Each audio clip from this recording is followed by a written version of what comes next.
Welcome to Mariyappan academy. 7th standard புக்கில் அரசியல் கட்சி பற்றி இன்ஃபர்மேஷன் கொடுத்துருக்காங்க. அதை பார்க்கலாம். ஒரு அரசியல் கட்சியை தோற்றுவிப்பது எப்படி? 3 பாயிண்ட் கொடுத்துருக்காங்க.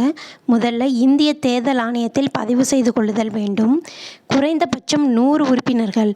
அவர்கள் ஒவ்வொருவரும் வாக்காளர் அடையாள அட்டையை கொண்டிருத்தல் வேண்டும். கட்சியை குறித்த ஆவணத்தை கொண்டிருத்தல் வேண்டும். இந்த 3 பாயிண்ட் இருந்தால் தான் ஒரு கட்சியை தோற்றுவிக்க முடியும். கட்சிகள் அங்கீகரிக்கப்படுவதற்கான நிபந்தனைகள் கொடுத்துருக்காங்க. ஒரு கட்சியை தேசிய கட்சியை அங்கீகரிக்கணும்னா மக்களவைத் தேர்தலில் அல்லது 4 மாநிலங்களுக்கான சட்டமன்ற தேர்தலில் செல்லத்தக்க மொத்த வாக்குகளில் ஒரு கட்சி 6% வாக்குகளை பெற்றிருத்தல் வேண்டும். அல்லது 1 அல்லது ஒன்றிற்கு மேற்பட்ட மாநிலங்களில் 4 மக்களவைத் தொகுதிகளில் வெற்றி பெறுதல் வேண்டும்.